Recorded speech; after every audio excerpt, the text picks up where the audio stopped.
I'll only say this about the election. That's it. That's it. I'll have nothing left to say. Not that you care one way or another. So here goes. I'm slightly surprised by the outcome. Next, you know something? We've had the same voting systems in place. Many of the same people in charge of state by state, county by county voting as in 2020. So where are all the hidden ballots, all the broken machines, all the corrupt poll workers this time? Why is there not any complaints about the voting process and the machines and the people? If it's such a corrupt operating system, not one complaint. Number two, it was smart of Team Trump to not debate again. Smart. Maybe winning smart. Number three, elderly people that are white vote. Know it. And number four, our voting system. I said the exact same thing. I think I've said it practically every election, but it's horribly flawed no matter who wins. What's better, you would ask? I can tell you what's better. The rank voting system. I think it's called rank voting system. Google it. Just Google it. It was used in Nebraska. That's what should be used across the board. Primary should end.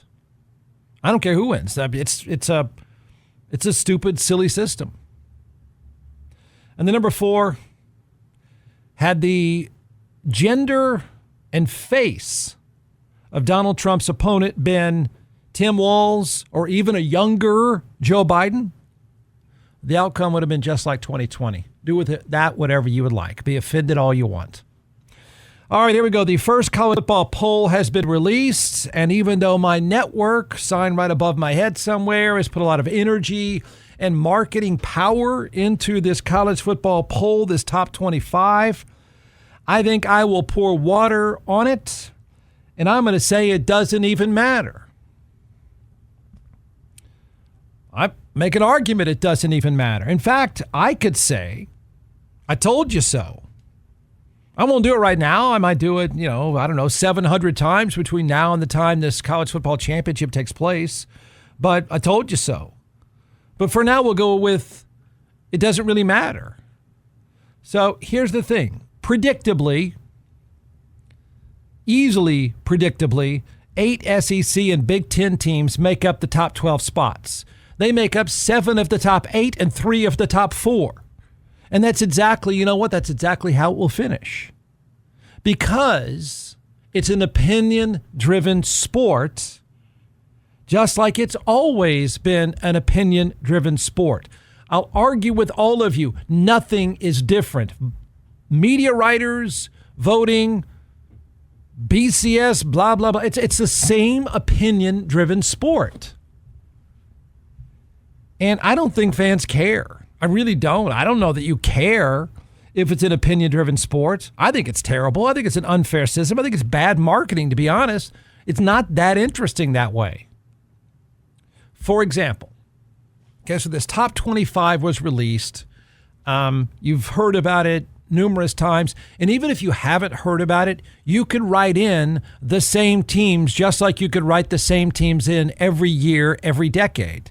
But to tell you how I think this is flawed from the very beginning, absolutely, completely flawed. Tell me how the number 6 team, who as of now, the number 6 team in this poll, has not beaten a single ranked team in the college football playoff poll. How are the number 6 and 7 team, I'll throw 7 in there as well, how are they ahead of an undefeated BYU who has already beaten the number 13 team in the poll? How and why? Why is that? How are number 6 and 7? Keep using these two teams. I mean, you could use others, it's fine. But these two are easy. Okay, both losers, both number 6 and 7 are both losers to the only ranked teams they've played. How are those two teams ranked ahead of Notre Dame, who has already beaten the number 14 team in the poll, and they did that on the road? Okay, keep going here. It's not hard. How are number 6 and 7 ranked ahead of Boise State? Well, blah, blah, blah. Okay, just tell me. I just use the numbers, not the names. And I like to know, based on numbers and not names, how this stuff can be justified. Because the deal's already set. The playoff is set. It's exactly what I told everybody it would be. You're going to get these 8 teams in from these 2 leagues. And you're going to sprinkle in a few others. And that's it, because the poll is not going to be any different, because it's completely stacked.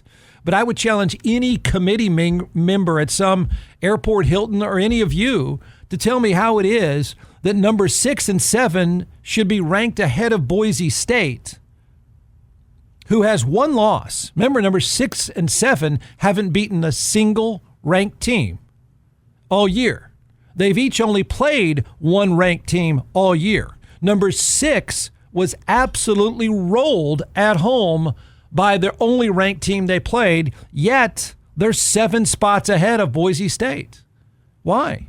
Boise State lost a game. You know what? They lost on the road by 3 points to the number 1 team, unanimous number 1 team of this entire poll, Oregon.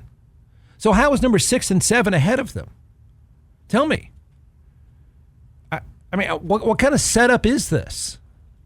This is a playoff poll, and it's based on strength of schedule, but yet number 6 and 7 haven't beaten anybody in the poll. So Boise State is 7 spots behind Texas. They're 6 spots behind Penn State. Now tell me why that is. They don't have any wins against ranked teams. And if, well, the loss is Jeff, the loss. Okay. Texas got rolled by Georgia at home, and Boise State went on the road and lost by 3 points to Oregon. Now tell me about these losses again. How's this supposed to work? How exactly is this poll supposed to work? Because it's already set up. It doesn't take a genius now to project down the road.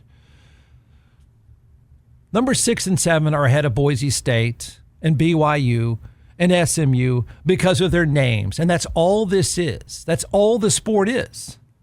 The poll is the exact same right now as it would have been. All right, close. I'll say that, close. The poll is the same now as it would have been at the beginning of the year. If you said write down 25 at the beginning of the year, there would not be much variation. You'd still put Texas and Penn State, even though they haven't beaten anybody ranked. Got it? Nobody in this poll they've beaten. But it would be the same teams at the beginning of the year. It'll be the same teams next year. Do a poll for next year. You know what? You're not going to be far off. And then do a poll the year after that.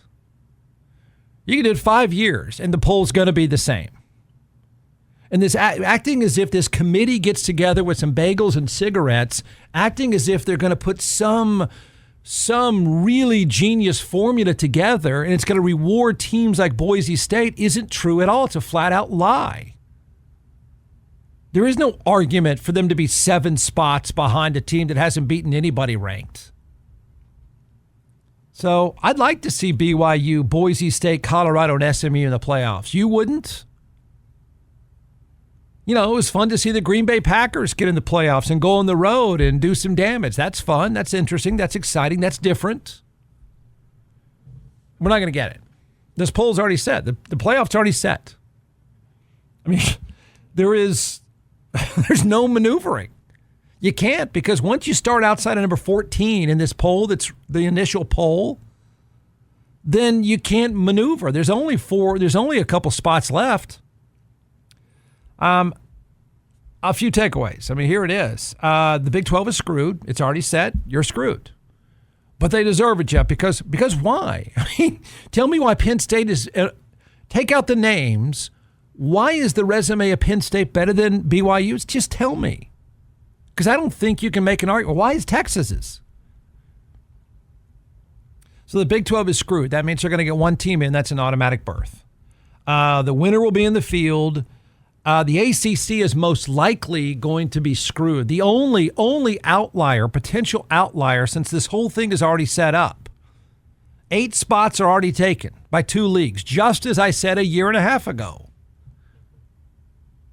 Did I not make that case? You can do it now. Write the poll for next year, and you're going to get it right, because it's the same names. No matter what they do on the field, it doesn't matter. Obviously, it doesn't matter. I don't like it. I don't know why fans, I guess the only fans are in the South and just care about the SEC.